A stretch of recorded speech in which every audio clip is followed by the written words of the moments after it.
Hello everyone, maayong adlaw mga igsoon. Ang akong ipaambit kanyo mga bro, kining biblikan bahin sa krido.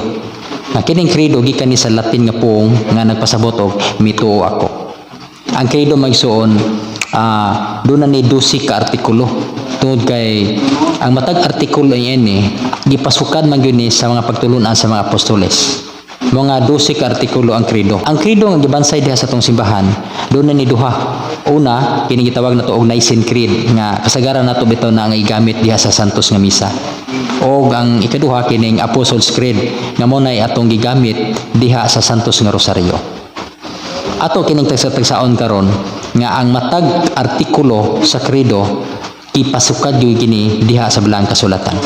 Una, nagatuo ako sa Dios Amahan makagahom sa tanan, magbubuhat sa langit ug sa yuta. Naa sa Belang Kasulatan sa iyang kapitulo 5 bersikulo 45 sa sulat ni San Mateo o sa Genesis kapitulo 1 bersikulo 1. Ang ikaduhang artikulo mao nga mituo ako kang Hesukristo ang bugtong anak atong Ginoo.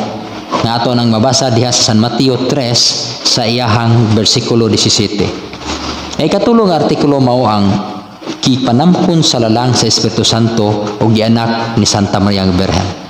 Na mabasa nato na sa San Lucas sa iyang kapitulo 1 bersikulo 34-35. Unya ang ikaupat gisakit sa sugo ni Poncio Pilato.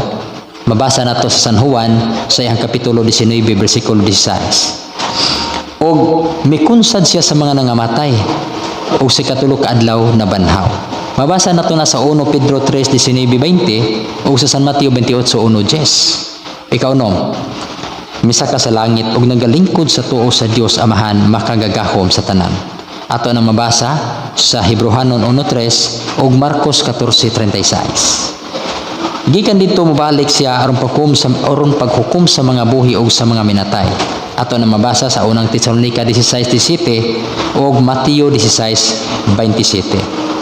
Nagatuo ko sa Espiritu Santo.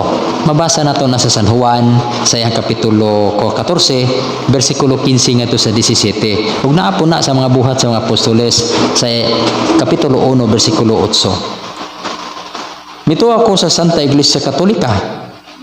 Mateo 16:18-19 o Efeso 5:25-27 o Kolosas 1:24. Nga kining iglesia nga gitukod ni Kristo gipalit sa iyang bililhong dugo o mao kana ang mistikong nga lawas nga mao ang simbahan. Nagatuo ko sa kambitan sa mga santos, Mateo 28:19-20 o Hebrehanon 12:22-23. O mituo ako sa kapasiluan sa mga sala, San Juan 20:22-23. Nga ang simbahan gitukod sa atong Ginoo kitagaagahom diha sa kapasiluan sa mga sala. Migito ako sa pagkabanhaw sa mga lawas. Unang Korinto 15:51-54 ug unang Tesalonica kapitulo 4 bersikulo 13-17. Ug ang katapusan mito ako sa kinabuhing dayon. Amen. 1 Juan 5 bersikulo 20. So kaning 12 ka artikulo magsuon nga gipasukad sa mga pagtulunan sa mga apostoles. Ang krido sumada ni sa atong pagtuo. Tanan natong mga pagtuo nalangkom nining maong krido. Mohinungdan nga matag simba nato ato gyud kining litukon aron atong kanunay nga malab-as diha sa atong panumduman ang atong pagtuo. So mao kini mangson akong pagpaambit kaninyo kabahin sa biblikanhong basihanan diha sa krido. So God bless natong tanan ug maayong adlaw.